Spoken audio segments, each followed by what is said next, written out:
Etsy's impossible now. Etsy's too saturated. Etsy's too competitive. The algorithm is broken. That's all I see on my comments as of late. I love you guys, but really that gotta stop. So I decided to put all those claims to the test. I took everything I've learned from my years of selling on Etsy and I started a brand new digital download shop. And spoiler alert, it hit 7,500 per month in just 3 months. So I'm gonna be making this video to prove everyone wrong and show beginners Etsy's real potential. I'm going to break down exactly what happened month by month, including the mistakes that would have actually killed my shop before it even got started. I'm talking about a completely fresh account, no existing followers, no email list, no social media, just me, my laptop, and a system that has worked for me in the past. So the question is, did my old system still work? Or did I have to completely reinvent my approach? So watch this video to know. But before we get into that, let me tell you why I chose digital products. So when I decided to start a brand new store on Etsy, focusing on selling digital products was actually a no-brainer because first of all, it's very beginner friendly and also it offers lots of opportunities to build a brand beyond Etsy. And I'm not talking about the oversaturated printables that everyone and their grandmothers are selling. I'm talking about a more strategic approach that can turn your little Etsy business into a serious cash machine. And look, I've been in the Etsy game for years and I've tested pretty much everything under the sun, but I'll be honest, with everyone saying Etsy's impossible now, I had to create a brand new store and test it myself to see if it's actually true. Plus with AI now, digital downloads felt really like the best bet. So I started analyzing successful Etsy digital product stores and I noticed something actually very interesting. Those crushing it, they were making 20K, 50K, and even 80K per year, selling files that customers simply download. And on top of it, they were focusing on recurring themes, so they didn't have to reinvent the wheel and start from scratch every time. Plus, here's actually what got me really excited with digital downloads. You create it once, it sells forever, and most importantly, you're building an email list. And I was really excited about that. But I couldn't just sit back, right? I had to find the right in-demand product first.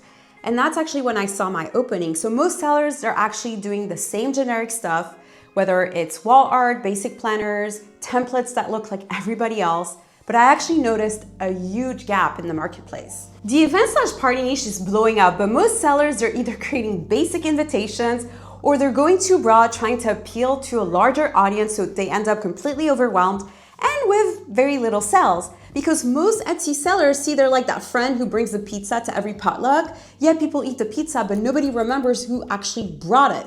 So I wanted to be that friend who brings the homemade sourdough bread with hummus that everyone talks about for months. So I decided to change things up a bit and test something a little bit more niche. So instead of starting another generic digital product shop, I was going to create a brand new store focused exclusively on digital downloads for milestone events. And let me tell you, this decision actually changed everything for me because it helped me scale from 0 to 7,500 in just a few months.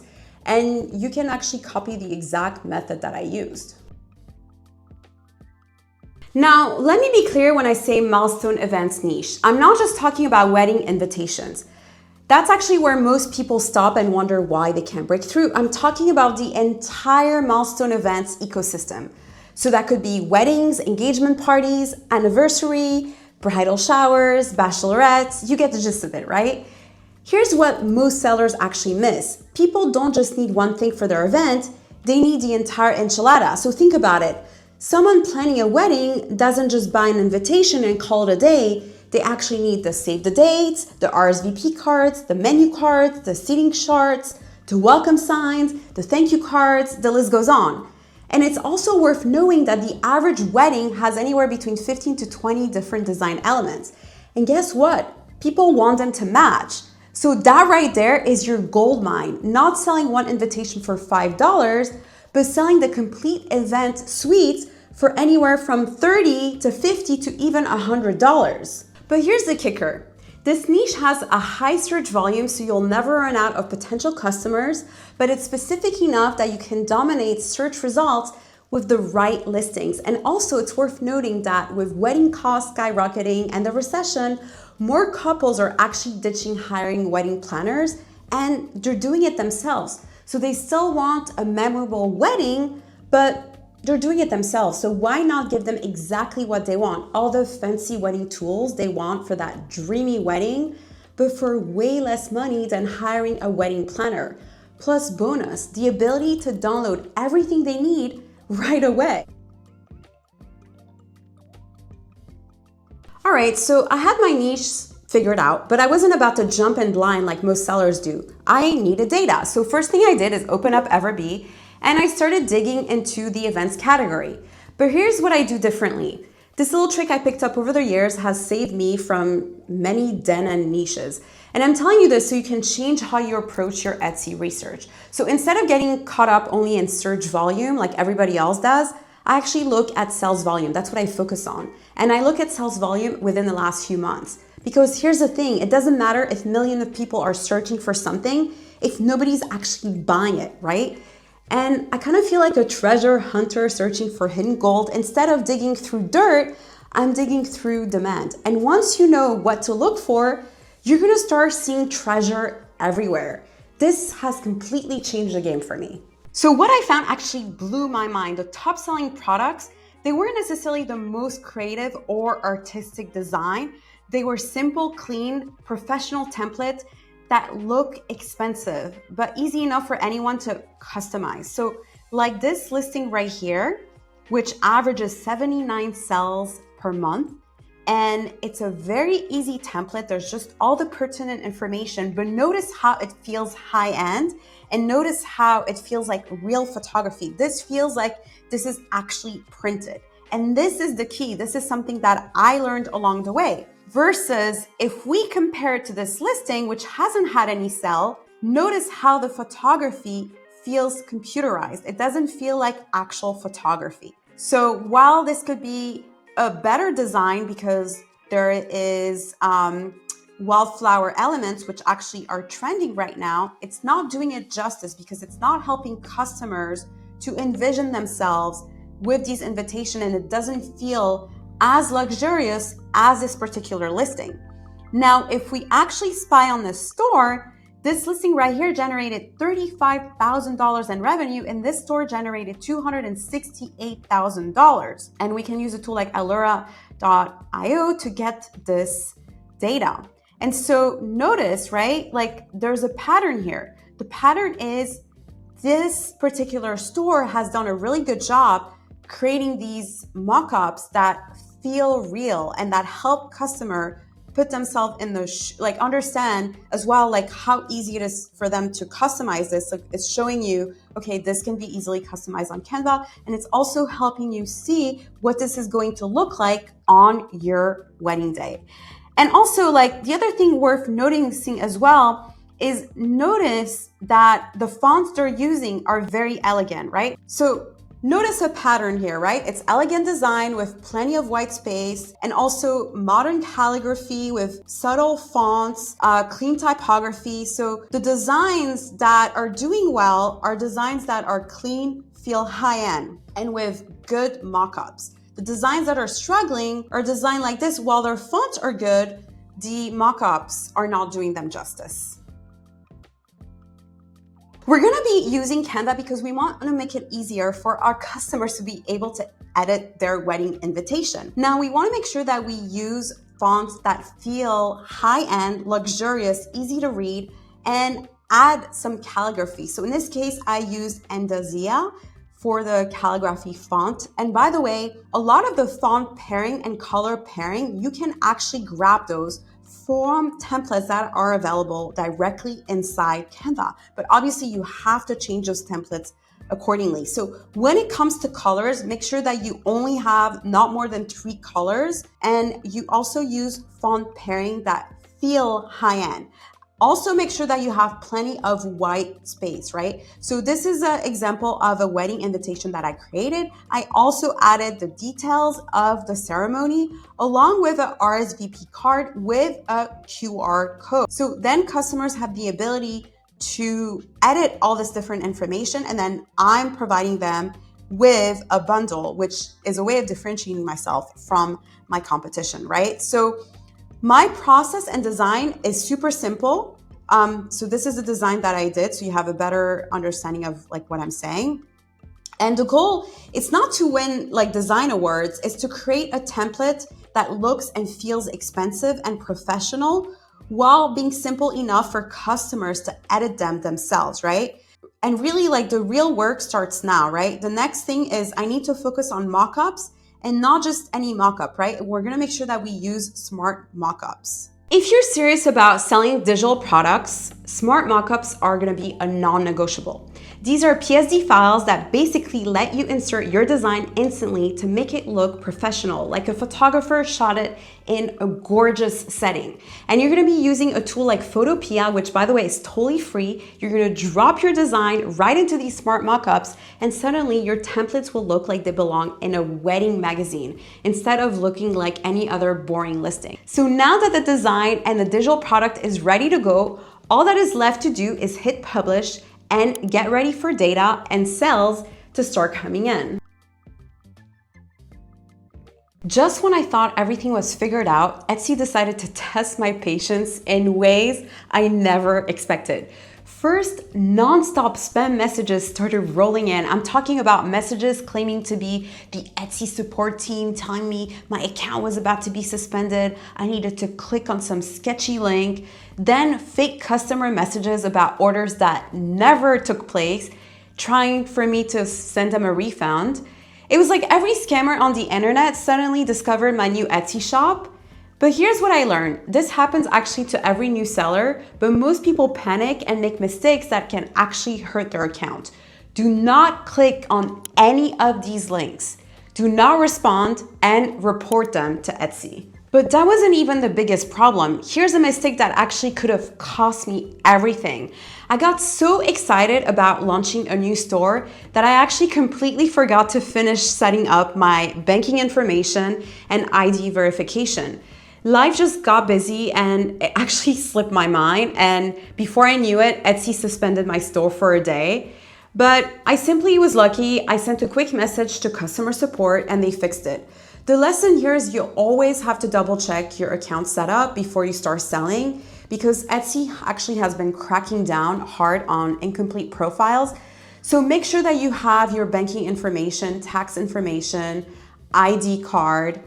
Make sure you have all that completed. So otherwise it's gonna be like a ticking time bomb, really. So I immediately went into my settings and made sure everything was like 100% completed and verified.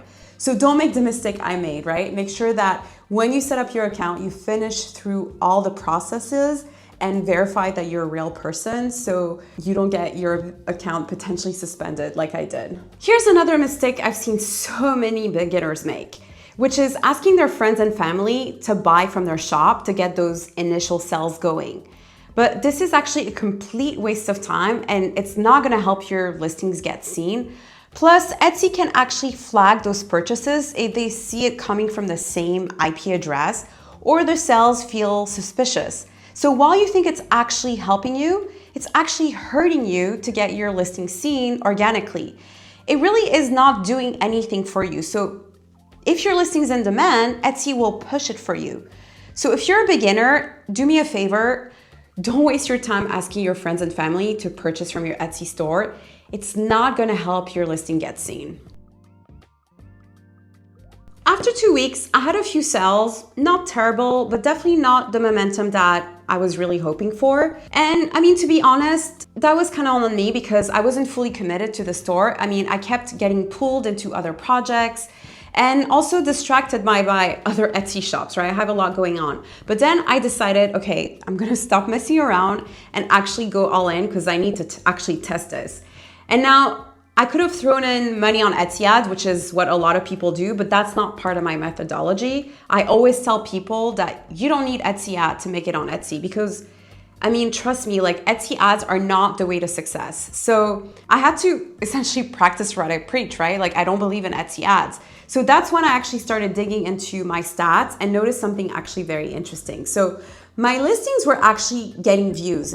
They were getting seen, right? I had definitely decent traffic coming in, but people weren't necessarily buying it. So I had a conversion problem. So then it hit me. My mockups needed a serious upgrade. especially if I wanted to show off how elegant my templates really were and pull in that sophisticated crowd that I was after. So don't get me wrong, my mockups, they were fine. They weren't terrible, right? But they definitely weren't making anyone kind of like stop scrolling and be like, wow, I need this in my life. The truth is, even though my mockups were decent, they just weren't cutting it. So I spent time really studying the bestseller, reverse engineering what was working for them, and figuring out what mine were missing. Like this example right here. So I decided to completely change my mockup strategy and see what happens. Instead of using more minimalistic smart mockup shots, I went for lifestyle flat lays that told a story. So wedding invitations weren't just shown on minimalistic background, but they were styled on elegant marble surface with champagne glasses and soft natural lighting. I also chose smart mockups that looked like they belonged in a wedding magazine. So this changed actually everything. Within 3 days of updating my mockups, I got my first sales, then 3, then 10 in one day. And the products were exactly the same, but now my customers could actually visualize them better. That's when I realized for digital products, mockups are everything. And you need to ensure it fits with customers you are looking to attract, because a basic mockup, it's not going to cut it. So with print on demand, your mockup does matter, but I would say not as much because the design actually tells a story. But with digital products, you really need to set the tone and you really need to understand who your customers are. And for the wedding niche, it's important to have very elegant elements and also very elegant templates, because that's going to attract your customers. Once I had that first breakthrough with the wedding invitation, I knew I had to double down fast. But instead of just uploading random listings, I got really strategic about my next move. I decided to create a complete wedding suite. And here's why that was genius. See, more and more couples are planning their own wedding these days. They want everything to match and flow together, but they simply just don't want to hire a wedding planner or pay extra fees. So if somebody bought my wedding invitation, they would also need like the seating charts, the personalized wedding menus, the rehearsal dinner invitations, the list goes on, right? Welcome boards, just engaged banners, wedding programs, etc. And the beautiful thing is, once I had this design system figured out, creating matching product was actually super fast. So same font, same color, same design elements, just different layout for different purposes. So instead of selling one invitation for $8, I was now selling complete wedding packages for anywhere between $35 to $75. By month 3, I had about 37 different products with 9 bundles. My average order value is around $13 with about 18 to 26 sales per day. And my average revenue per day fluctuates anywhere between $230 to $300. And here's the proof. But the real breakthrough, it's not just the number, it's understanding that I was selling complete event solutions. So the key wasn't one big breakthrough, it was consistent improvement and smart scaling based on what was actually working and also understanding this demographic. Look, it wasn't easy, right? I had to understand what customers wanted, and those first few weeks were rough, especially with everything else that I've got going on. But here's what I learned. Success on Etsy, it's not about getting lucky on one best-selling product. It's about understanding what customers actually need and always build solution for those needs. So the event niche is actually still exploding. People are planning more celebration themselves and they want it to look good. And that gap between what people want and what they can afford, that's your opportunity. So if you want the exact blueprint that I used to go from 0 to 7,500 per month, in just 3 months. Check out my free workshop, link is in the description. Don't spend months trying to figure this out on your own when I can show you exactly what works right now. I'll see you guys next time.